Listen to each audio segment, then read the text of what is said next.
The mission of my Veteran Foodie podcast is to educate you, the military connected foodie entrepreneur. This episode, very excited to have on Carrie, who's a Marine veteran. She runs a restaurant along with her Marine vet husband called Rally Point Grill. Looks like a fascinating spot, especially since they've really worked hard to build a dynamic community for veterans, which she'll talk about in depth. And it's really helped kickstart her business forward that much more.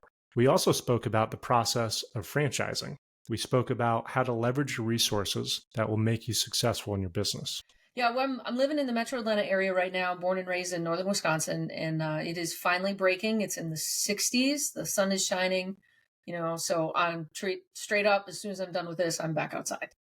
That's a beautiful thing. I can't wait to have that back in my life as well. The nice weather. That sounds amazing. So that's cool.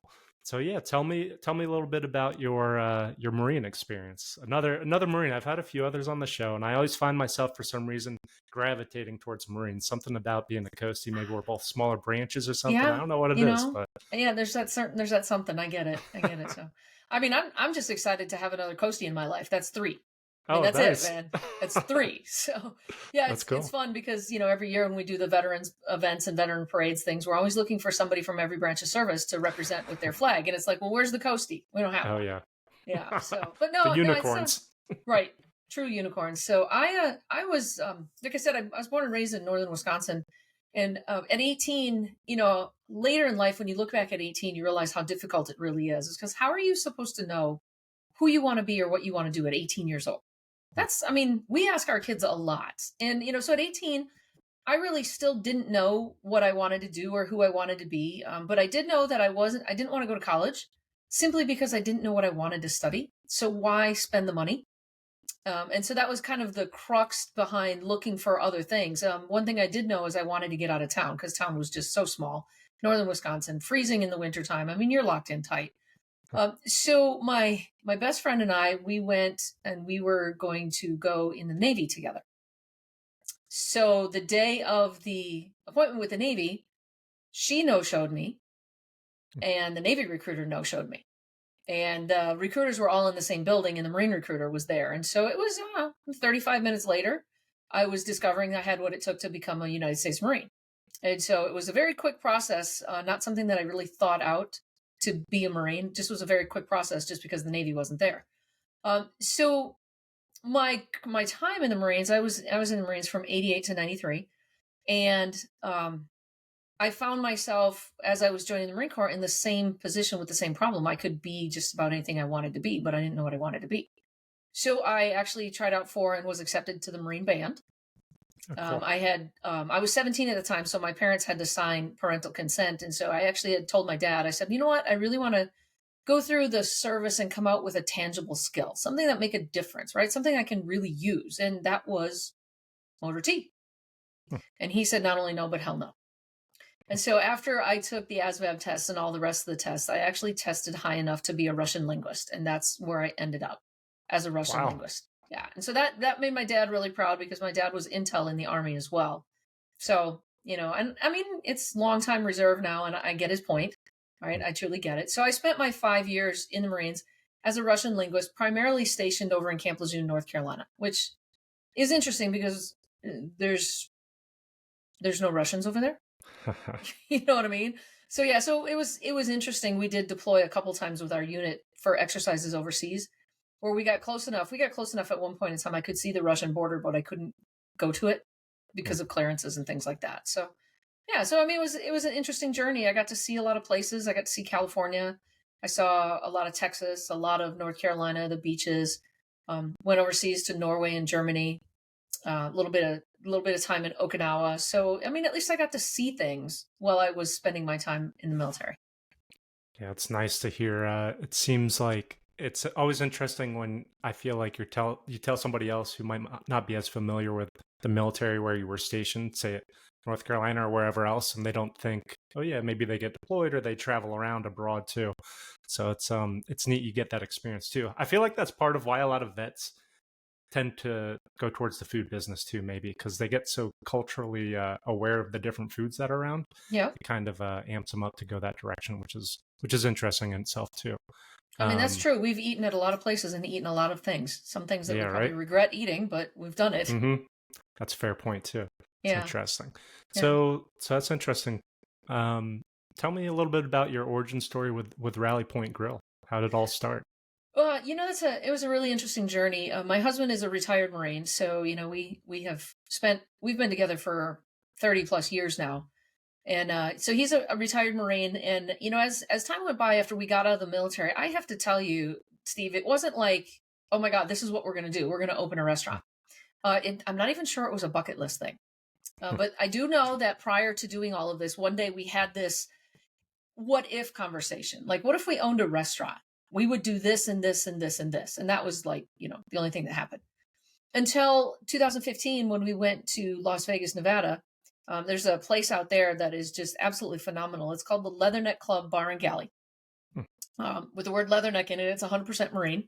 And it was really, really cool. The journey to get there is actually the coolest part. This was before we had Ubers. There really wasn't any Ubers in Las Vegas at the time. And so we were walking down the street trying to find a taxi. And I'm like, oh, I know where the taxis are. They're in the back of the hotels because that's where people come and go. So we go to the back of this hotel and we walk up to this taxi driver. And my husband's got his rank on his hat. And so he sticks his head in the window to talk to the taxi driver. And the driver goes, hey, Top, recognizing him by his rank. Turns out the taxi driver was a Marine. And so we told him we wanted to go to this place called the Leatherneck Club Bar and Galley. He's like, awesome. I know exactly where it is. He goes, you know what? This is going to be my last run of the day. I'm going to come in and have a drink with you guys. So the three of us walk in the door over at the Leatherneck Club. And I mean, it was minutes and there was a cold beer in my hand. There were a bunch of older Marines that were sitting down at a long table. Apparently they were planning a trip to Parris Island, South Carolina. I walk in the door, the symbol of Parris Island, South Carolina. They're like, oh, you need to come and talk to us and you need to tell us. And I'm like, guys, it's been quite a few days since I've been there. But, it was really cool because we just really felt connected, like we fit in and we belonged immediately. And so after that experience, we left there and we really started talking about it, how that experience of feeling like you fit in and like you belong was really important to a veteran. And so later that year, that was January, by June, we had settled on the idea that we actually were going to give this a try and we were going to create this restaurant. So we set out to create a restaurant, and by August, we were actually open, which I know today, 8 years later, that that's not the way it's supposed to go. You're really supposed to go from concept to open in about 18 months. We did it in 3. We paid the price for that, of course, the growing pains afterwards, but we started in a location that today I would tell you is like a Class B dive bar. We were a really, really good dive bar up until December of 2023. When we moved across the street, literally across the street, and doubled our size. We also moved into more of a Class A restaurant space. And during that process, we had originally branded ourselves as Semper-Fi Bar and Grill because that was what we are, right? And then we decided as time went on, we started to realize that Semper-Fi actually was not as welcoming as we thought it would be. We had veterans from other branches of service wondering if they could come in because they weren't Marines. We would have civilians be like, well, is it like a VFW? I mean, is it a private club? So it really hindered our growth. And then, along the journey, of course, we had COVID with 2020. 2020 actually turned out to be our strongest year, which was really amazing for us. But it was at that period of time, Steve, that I really went back to our roots and really understood why we did this. And that was to create that feeling of connection, that sense of belonging. And that's when I realized that we had accomplished that as well. And we could duplicate this.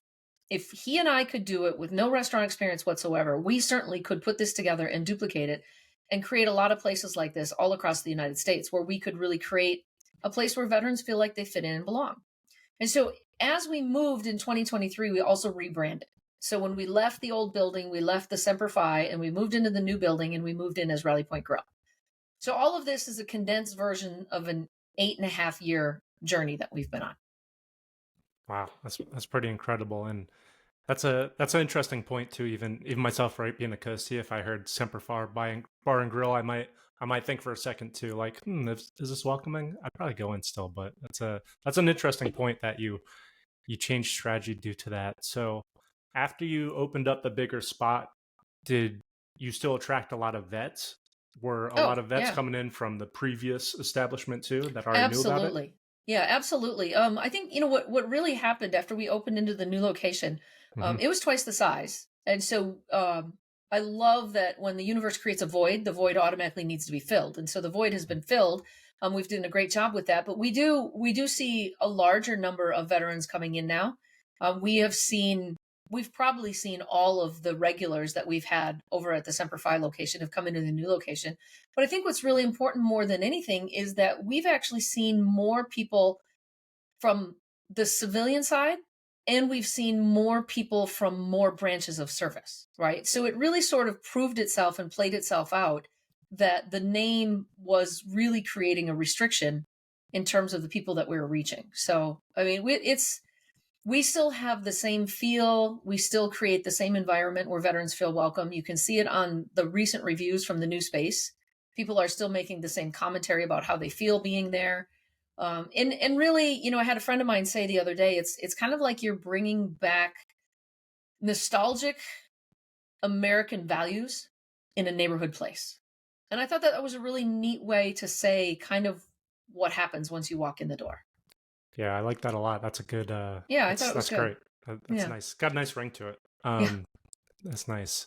So great points too about the inclusivity that sometimes a tight group of mil vets can almost be off-putting towards civilians in a way, which is interesting. Yep. I found in higher education as well sometimes, and a lot of looking through all the research and hearing people talk and everything, it seems like a lot of people like to refer to it as the military connected community. Hmm. And if you think about it that way, right, sometimes it's somebody could have an aunt, an uncle, a grandpa, grandma that served in the military, and they have such a strong connection in the military, even though if they didn't serve Right. themselves. So that's great to hear that it attracts a lot of civilians there too, because Yeah. that's a big piece of the puzzle, right? Right. That's We do. neat. And we get a lot of that. One of the things that's really great is if you come into the restaurant, well, first of all, with you coming into the restaurant, the first thing we're going to say is we need a picture of you, right? I need a picture of you, and I need a picture of you doing something in the Coast Guard because my Coast Guard section where I have memorabilia for the Coast Guard is really small. So Oh I no. need more. I'll have to send But you no, I something. mean, yeah. So anybody who comes in, like even if it's an aunt or an uncle or somebody who had served in the military, we invite them to bring in a picture to put on our walls because the inside of our building is like a military museum, but it's all very hyper local. So most everything that's in there was donated from somebody in the local community. So it's a local community museum, a military museum, which is really cool because I mean, especially when we moved, right? Where if you were in the old building, you knew exactly where the things were that you donated, and you could come Hmm. in, you could take your friends to them, be like, "Look, this was me in the military, this, that, or the other," and then it was been like a Easter egg hunt in the new building to see people come in and walk around and look at all the memorabilia, trying to figure out where we moved their item that they brought in into the new location. But it adds to that sense of community and that sense of connectivity and the pride associated with serving your country. Yeah, it's great. It reminds me of I want to say it's called the rule of thirds, maybe. So when you move into a new place, and my wife's been telling me this since we moved recently upstate New York. It's like you always want that third spot around your community that you can Yeah. go to and it feel kind of homey. And it Yep. sounds like that's what Rally Point Grill has become, which is great to hear. So throughout that 8-year process, what were some initial hurdles when you first started running the business, or maybe when you moved into the bigger space that you can speak to a bit? Well, there's hurdles every day. Anytime you run a business, there's a hurdle every single day. I think one of the things that's interesting, and I'll relate this too with our new franchise. We have a franchise in Evans, Georgia, which is the Augusta area, which is now Fort Eisenhower. It used to be Fort Gordon, it's now Fort Eisenhower, and they have just recently gone through the experience of learning the exact same thing we learned very early on, and that is that when you're working with your team of people, they are not soldiers, airmen, Marines, cadets, seamen, anything like that. They don't respond any way that we have learned how to connect with people. Okay. So like, my time in the military was in the 80s, and I know things are changing and it's a lot different than it was then, but still in the military, we are trained to do what we're told. Somebody tells you to do something, you do what you're told and you don't ask questions. Well, if you haven't been through the military, you don't operate that way. And that doesn't work really well in terms of leadership and leadership expectations that I can just go through the organization and tell people what to do. it doesn't work that way. And so that, that was a really interesting lesson, I think, for both of us to learn, for my husband and I to learn, and for our franchisees to learn too, is changing the mode and the manner in which you deal with people, and the way the leadership is different in the military versus outside of the military. I think too, one of the other biggest hurdles that I think every entrepreneur I talk to, whether they're veteran or not, is access to capital. And that continues to be a problem, is access to capital. And even when we did the move, access to capital has been very, very difficult. So trying to find, sources that make sense for capital. And I heard recently that the VA is talking about creating a program where if you choose not to use your GI Bill for school, that you can use it as capital to start a business. And I think we're talking the right things, and we're saying the right things at that point, because there just isn't a lot. And unfortunately, the other thing that I've really learned too, particularly as I'm franchising and talking to franchise prospects, one thing I've learned is that me in the military, coming out of the military, say after 20 years coming out of the military, compared to my civilian counterpart who's been working in the industry for 20 years, our net worth and our access to capital is extremely different. Whereas as a veteran, our access to capital and our net worth is much lower than our civilian counterparts. And so we come out of the military almost at a disadvantage to start a business, but it hasn't stopped any of them that I've known. I mean, it just makes us stronger, right? Exactly. Put an obstacle in front of me, I'm gonna go over it, through it, around it, under it, blow it up. It doesn't matter. Mm-hmm. But it is a legitimate thing that there is this real separation between where we are as civilians and where we are as veterans in terms of access to capital. It's a great point you touched on too, is that veterans have that certain capability they learned in the military to work with limited resources. Mm-hmm. So to that point, what has stemmed from your military career that you've brought into running a business that you think, whether it be time management, leadership, etc. What part about that? Discipline and resiliency. I think the discipline that has been ingrained in me as being a Marine is probably one of the most powerful things that I have. And then secondarily is resiliency. Is you just run your head up against something and it doesn't work. You got to back up, regroup, look again, try again, and keep going. And I think that those are probably two of the most important things that I brought from my military experience into running a business. Yeah, that's great. It's and I part of this podcast, right, as we talked about last month on the phone, is bringing people like yourself in to show people getting out of the military what they can accomplish, right? You don't have to get out. Like, for instance, I was cooking in the Coast Guard, right? I got out with the mindset thinking, I don't know what the hell I'm going to do. Maybe I'll go be a cook at Denny's for the rest of my life, But we have a lot of soft skills that add on to different things and make us a little unique, right? So you talked about franchising a little bit more. So how does that work for somebody tuning in, thinking about starting that up themselves? Like what is a franchise? What is franchising in general? So, franchising is a business model that's been around for a very, very long time, Steve. And in the restaurant industry and in every industry, when you get started in a franchise, you're buying into a proven system. So my husband and I had to develop a proven system over 8 years in order to become successful. We took us about 6 actually to become successful. And so what we've done is we've taken all of the things we've learned and all of the processes and all of the systems and put them together in a manual that we can then use to share with other people to teach them how to be successful based on our concept. So every restaurant franchise is different. I mean, every restaurant you go into is different. Their concept is different. What it takes to be successful in a Rally Point Grill is different than what it takes to be successful in another restaurant franchise concept. So we package it all together. We put it all together. We then work with prospects who are qualified to be able to be restaurant owners. And that qualification has to do with your net worth. It also has to do with your experience, right? And so finding the qualified candidates and then preparing them to get started in business. And the one thing that I can tell you is that in order to start a Rally Point Grill franchise, you have a $35,000 franchise fee. Every franchise out there has a franchise fee. Ours is $35,000. And then there's the capital required to open up an actual restaurant.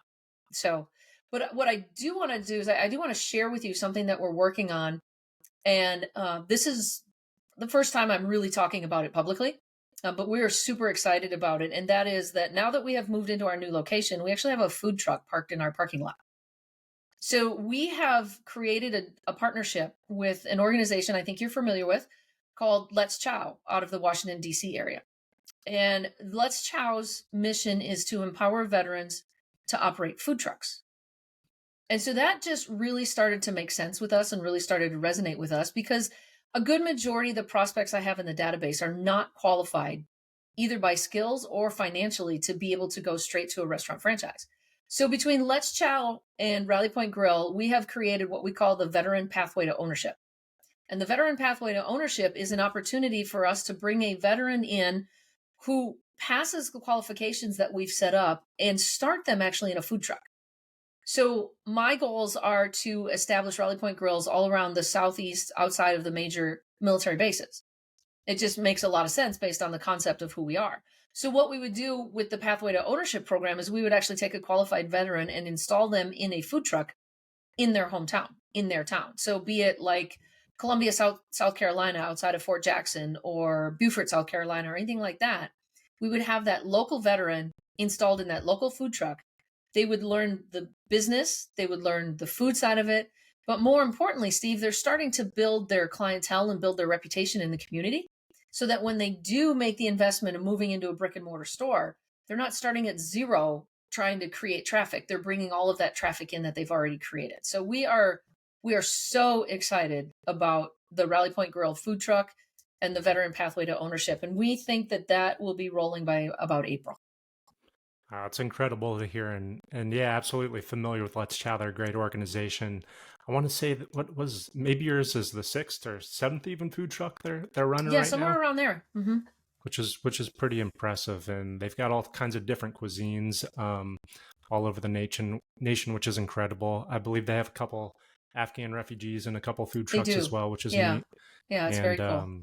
Yeah, they do a lot of great things. I was just with the founder, Jordan Foley, who's an active duty Navy ex-submariner.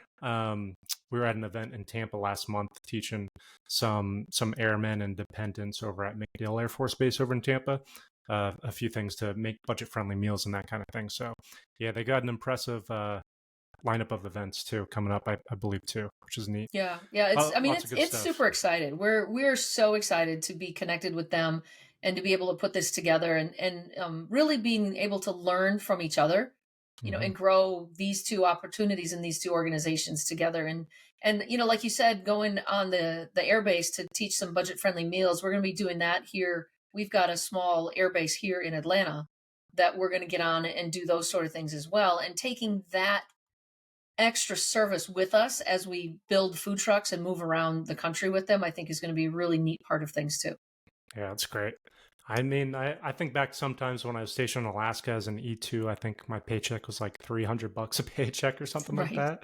I was like, I don't know what I'm doing. How am I going to eat? I'm just going to go eat on the ship every meal. Yeah. It's just kind of how it goes, but it's interesting. Yeah. So diving into the weeds a little bit more with your guys' restaurant, I'm curious. So thinking of the mill vet who's, maybe they're getting out of the military soon or whatever they may be doing, and they have a good few recipes they learn from their mom or dad or whatever, and they're thinking, man, I'd love to create a recipe for this, for that. How did you guys build your menu? Was it just throwing enough stuff on the wall, seeing what sticks? Was there a few family recipes? How'd that go? Yes. The answer is yes. So there, it was really interesting. Again, remember that my husband and I had no restaurant experience whatsoever when we stepped out on this. I wouldn't even call myself a good cook. He was a bachelor for quite a while, so he knows how to cook. I know how to cook. And so cooking and menus and things was not our forte. We made some really good hires in the beginning, and we hired some quality people. The general manager pretty much put the menu together. We sat down with him and kind of talked about who we wanted to be with this restaurant and what we wanted to be like. And he put the menu together. However, there is a piece of it that we brought with us, and it's a unique piece. And you're in upstate New York now, so you've experienced this, and it's called the Friday night fish fry. Oh, nice. So, yep. Yeah. So because we were Midwesterners, we grew up on the Friday night fish fry. So we brought the Midwest Northern Friday night fish fry into our menu. So there's some personal stuff in there, but really it was honestly the general manager who put it together for us. And he was wise enough and had enough experience to understand the details that we didn't understand, like how much room do you have to store a variety of different ingredients? And he taught us very early on about how to reuse different ingredients. If you're a pasta restaurant, you have a certain number of pastas and you reuse those in multiple dishes. And so he was the one who really started teaching us that's that kind of stuff that for, somebody who's in the restaurant business, that's like common knowledge. Well, we didn't have that. And so we had to learn that. And even now, like having the conversation about what is the menu going to be in the first food truck, it was all hinged around how much space do we have and how much can we reuse each product in order to have the fullest menu we can with the limited space. And so it was mostly the general manager who did that. But every step along the way was a learning opportunity for us, for sure. That's great. It seems like a semi-common thread through a lot of different mill vets I meet who run food businesses is maybe they didn't have particular knowledge in one field, but they hire the right person to do it, and they basically built out a good team. So to speak to that a little bit, how did you go about finding team members to hire and building out your team? I think it's a really great question. One of the things that's really unique about our company is that we have an amazing culture. So, we talk about 2020, right? When the whole country shut down and we had to lay off everybody. We laid off just our front of house staff. We kept our back of house staff because we were cranking out food. And when Georgia reopened again and we made the announcement that we wanted the team to come back in, everybody came in. Everybody, which was unheard of, especially around that time. And from 2020 forward until probably about 6 months ago, the industry as a whole across the nation was struggling to find workers, and we never have. Because when we first started, we started with our culture in mind. We had a lot of our friends, say, well, it was been great knowing you. We're never going to see you again because the restaurant's going to be all consuming. Honestly, transparently, we actually spent a lot of time watching Bar Rescue to learn what not to do. Right. And so we watched the cultures that were created in most of the bars and restaurants that we were watching. Now, yeah, you can learn a ton from what people do wrong. Right. And so when we started, we set out looking for culture. When it came to management positions, we had to have 100% culture, but we had to have 100% solid experience. We couldn't go with either or. We had to have both. And so in our leadership and management positions, we looked for the knowledge and the experience just as much as we looked for the culture. In the kitchen, it was pretty much the same thing. We looked for the knowledge and the experience along with the culture. And then front of house is, in my opinion, is a much easier job to teach. And so if you had the right attitude and you had the right culture fit, but maybe you didn't know how to be a server, we would hire you, because that creating that culture was way more important than anything else. And I actually learned that in my previous career. I was in an environment where culture came first, and I learned the power of culture. And so implying that and putting that into the restaurant business is probably one of the best things that we did. Of all the decisions we made, that was probably one of the most important and best decisions. So, I mean, you know yourself, in every industry, everybody talks. And in the food industry, it's no different. So we have a group, I don't know, 68, I think right now, between front of house and back of house. And they all have friends who work in this industry as well, because they move around a lot. And so when we moved across the street and we expanded, we really didn't have trouble finding people either, because so many people had known about us that there's always been a waiting list to work with us. Yeah, it's super impressive because, most people, they say quit their jobs, not because of the job, but because of their boss or management. Absolutely. Right? So that's that speaks a ton to your and your husband's leadership there, which is great to hear. That's yeah. That's and I pretty think impressive. too, one of the concepts that's really important about that we both learned in the military is that you never leave someone behind.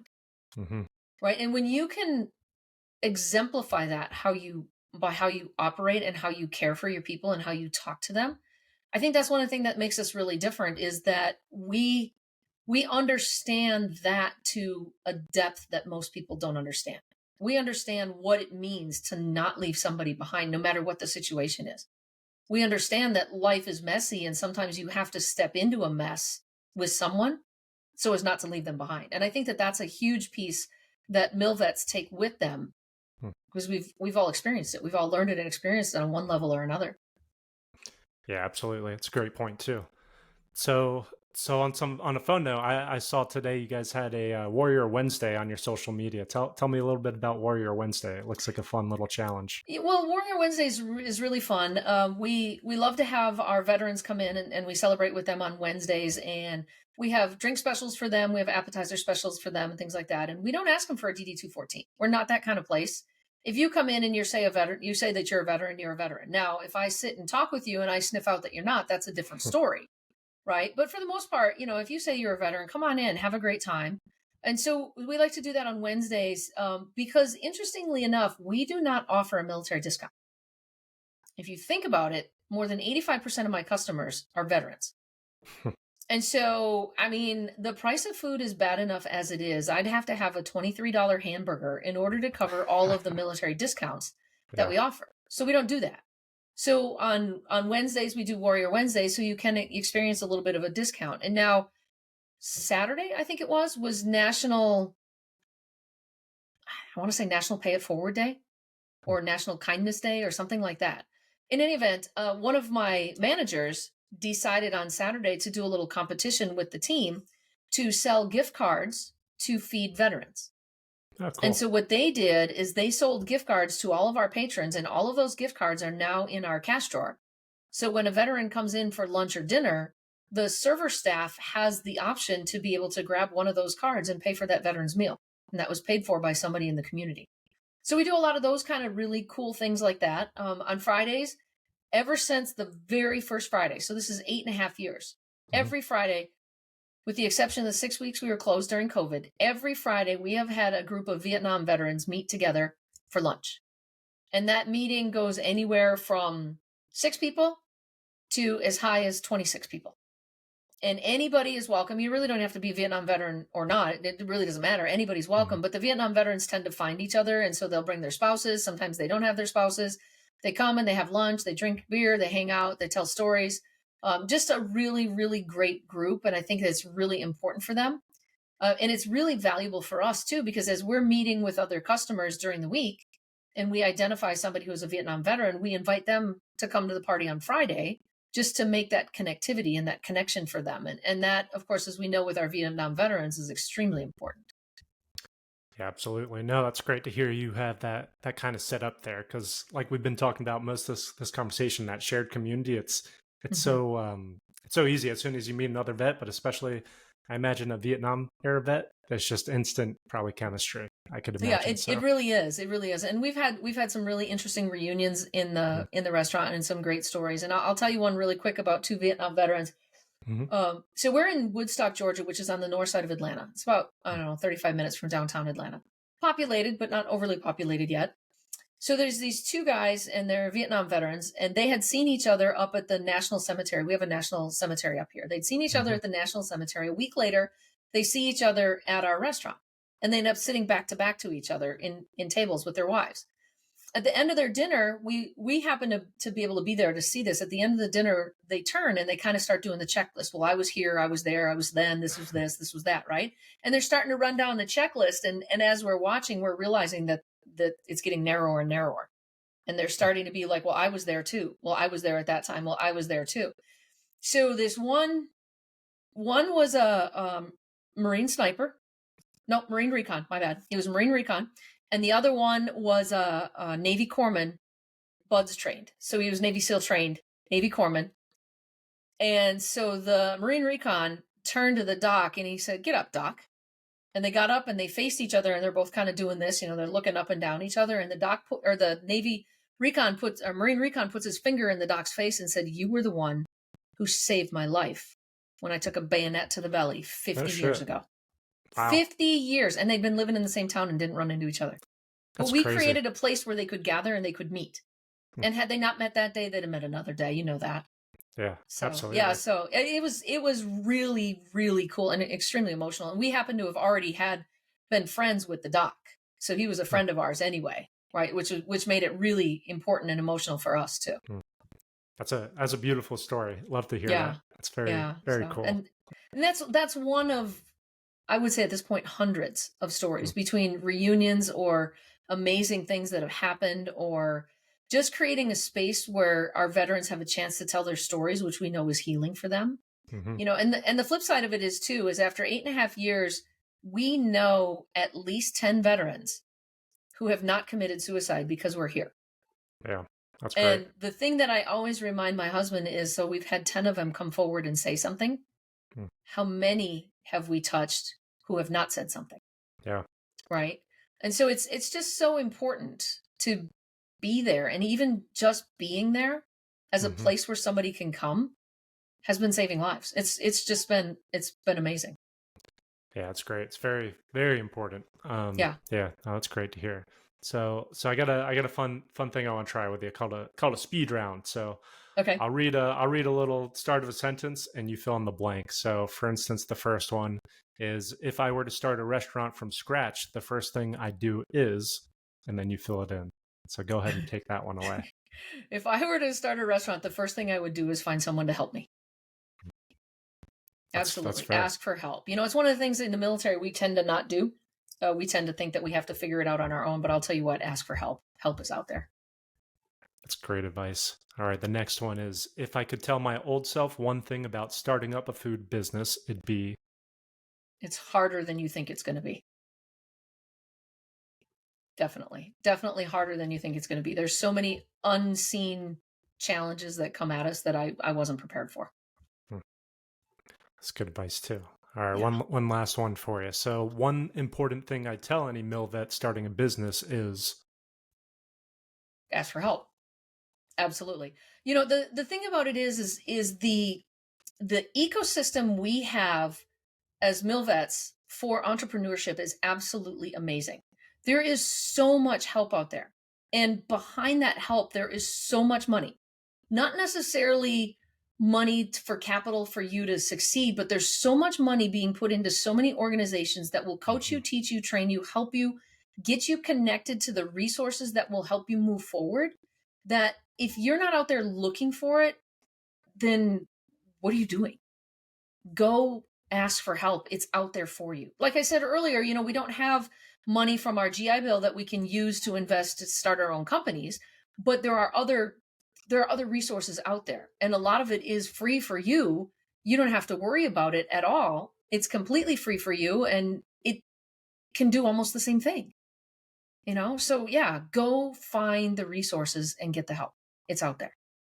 100% agree. It's I Mhm. always call the veteran card my golden ticket because there's just so many great opportunities. To your Yeah. point, But you um, have to go look for them. It's mhm, interesting because I follow a lot of the veteran Facebook pages, and so many people ask so many questions, but they don't seem to be willing to go out and find the information themselves. And it's there. You just have to go get it. And I think do the work to find out what's out there, because there too.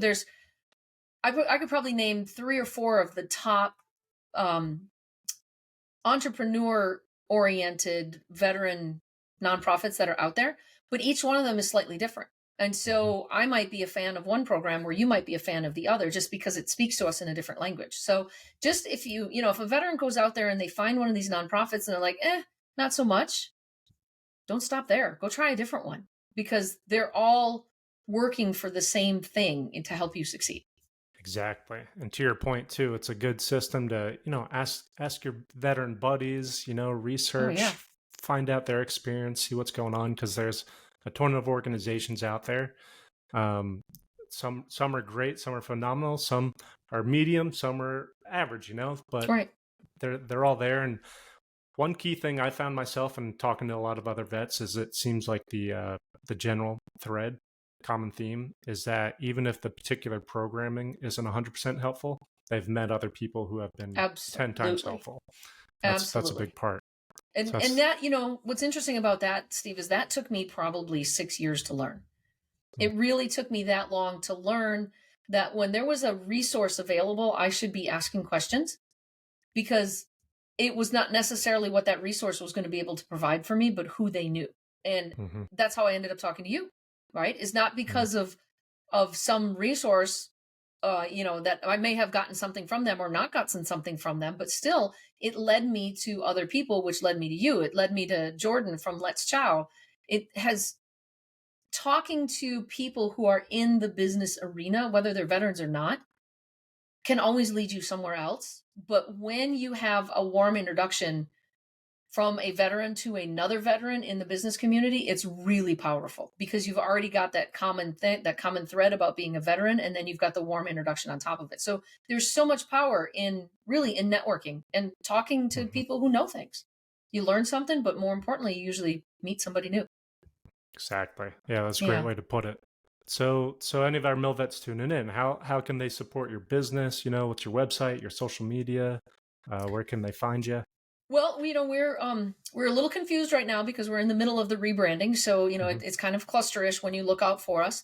But our website is rallypointgrill.com. Grill has an E on the end of it. From there, you can get back to all of our social media. But you can find us on Facebook. Actually, if you search for Semper Fi Bar and Grill, it'll come up Semper Fi Bar and Grill / Rally Point Grill. We're on Instagram as Semper Fi 15, which was the year that we started. I'm on LinkedIn, Carrie Roeger, Roeger. Anybody can reach out to me at any point in time.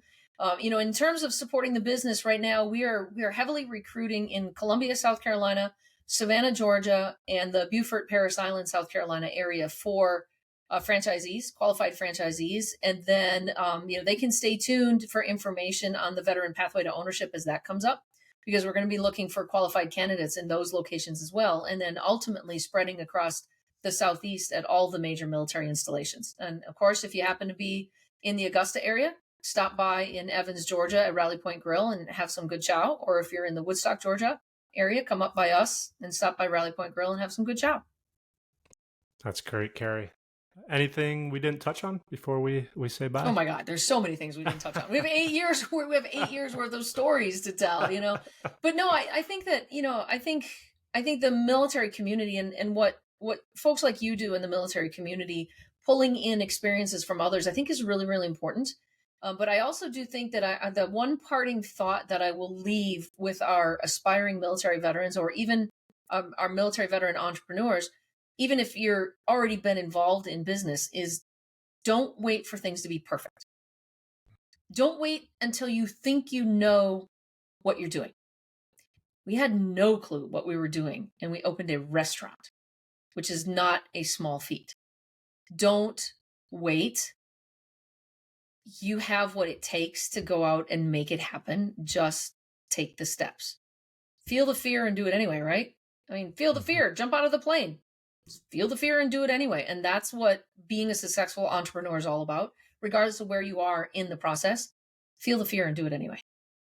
I like that. I like that quote a lot. That makes a lot of sense to me. Man, if I waited till I got things perfect with the Hellman's Kitchen video side of things, I would have never made a single video. Absolutely. Absolutely. But we tend to do that. So yeah, jump out of the airplane. Check your gear and jump out. You're good. That's great advice, Carrie. Well, thanks again for your time and all your great business advice and coming on the show. Thank you. It's been great being here. I appreciate it.